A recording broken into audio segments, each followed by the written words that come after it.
সেলিম খান, এই যে পুরো যুদ্ধর বিষয়টা, দুই দেশের আক্রমণ পাল্টা আক্রমণ, হামলা পাল্টা হামলা, এই বিষয়টায় দিকে আপনি আমেরিকার অবস্থান কিভাবে দেখছেন?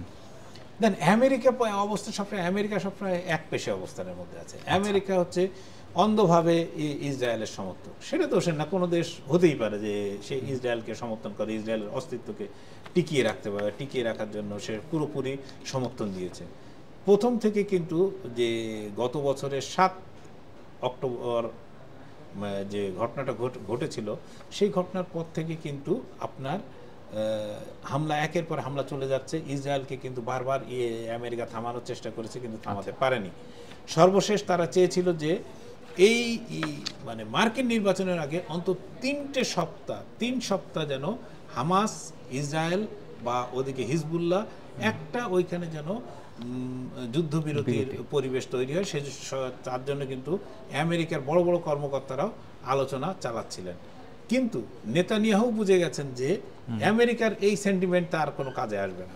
তার জন্য দরকার তিনি এই মুহূর্তে দেশে প্রচণ্ড পপুলার, বিশেষত নাসরুল্লাহকে হত্যার পরে, হিজবুল্লাহর প্রধান নেতাকে হত্যার পরে তারা কিন্তু তার মানে নেতানিয়াহু সরকার কিন্তু এই মুহূর্তে বেশ পপুলার। সুতরাং তিনি এই জনপ্রিয়তাকে ধরে রেখে এই যুদ্ধকে আরও এগিয়ে নিয়ে যেতে চান এই কারণে যে তিনি বোঝাতে চান যে ইসরায়েলিদের তিনি হচ্ছে একমাত্র নিরাপত্তা দিতে পারেন তিনি, এবং তার বাইরে আর কেউ এই নিরাপত্তা ইসরায়েলকে দিতে পারবে না।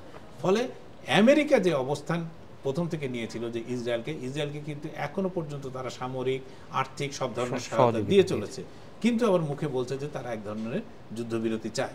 সেটা আর ইসরায়েলের পক্ষে এটা তার কানে তোলার কোনো কারণ ঘটেনি বা ঘটছেও না।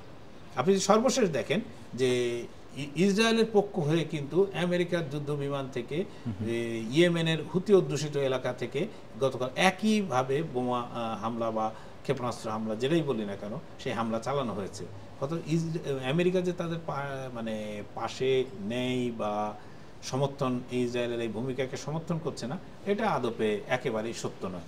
কিন্তু ইসরায়েলের এই নরসংহারের কারণে আমেরিকান সরকার তার নিজের দেশের কাছে মুখোমুখি পড়ে গেছেন। 2 নম্বর হচ্ছে যে তার বাজেটেও একটা বড় ধরনের চাপ তৈরি হয়েছে।